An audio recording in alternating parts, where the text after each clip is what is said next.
Just now, a newly released medical report has surfaced in the case of baby Emmanuel, and the details inside it are as heartbreaking as they are haunting. From the very beginning, this case has shocked families, devastated communities, and left people across the nation asking one question: how could this happen?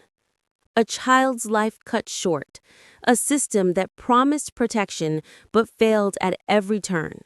And now, this medical report forces us to confront painful truths that can no longer be ignored. Ask yourself this: how many warning signs were missed? How many red flags were brushed aside? How many cries for help went unanswered? For months, the story of baby Emmanuel has unfolded in fragments: news conferences, courtroom hearings, social media updates. Each piece left the public searching for clarity, but this report lays it all out in chilling detail. Injuries, delays, missed interventions. Each page paints the same damning picture. This tragedy was preventable. And that reality should trouble every single one of us.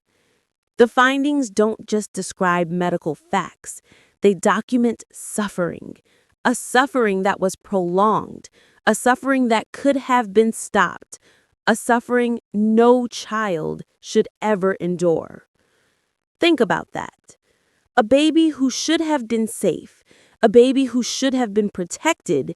Instead, Emmanuel became another name on the list of children lost to negligence, bureaucracy, and silence. And that's where the guilt cuts deepest, not just for the individuals directly responsible, but for every official, every agency, every system that was supposed to step in. This wasn't fate. It wasn't bad luck. It was failure. Failure by adults who were entrusted with responsibility. Failure by a system designed to protect the most vulnerable, but too slow, too distracted, or too indifferent to act when it mattered most. As this report circulates, families across the country are left shaken. Parents reading its contents wonder, could this happen to my child? If Emmanuel wasn't safe, who is? The outrage has only grown louder, and yet another question we must confront.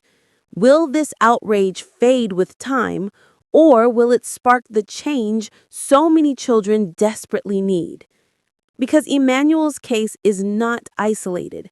His name has become a symbol of every child who slipped through the cracks, every child who was left unseen until it was too late.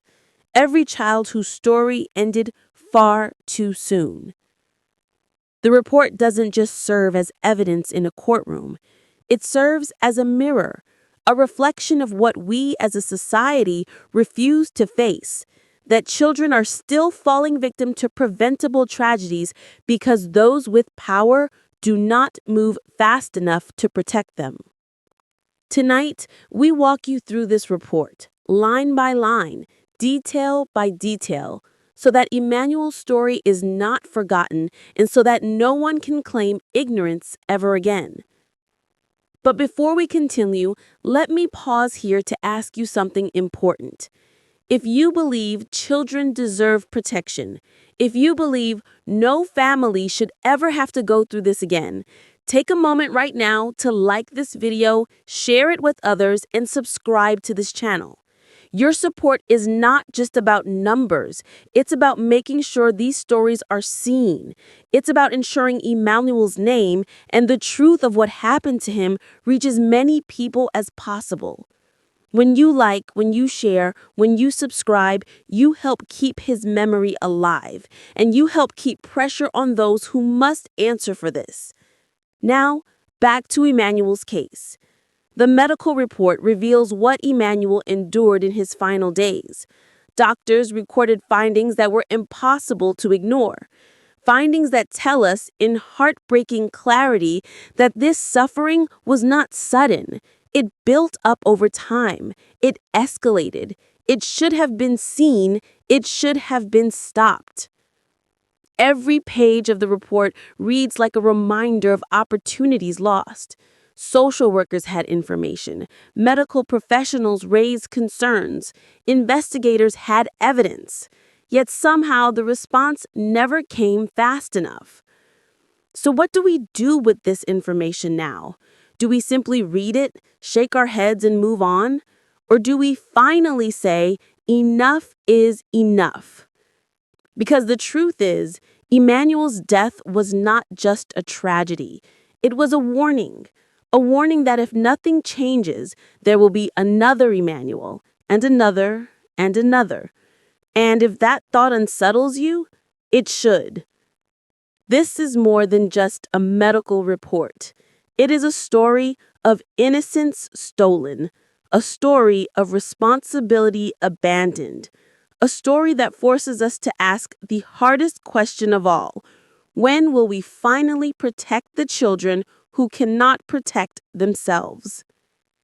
The case of Emmanuel will be remembered, not just for the pain it reveals, but for the lessons it demands we learn.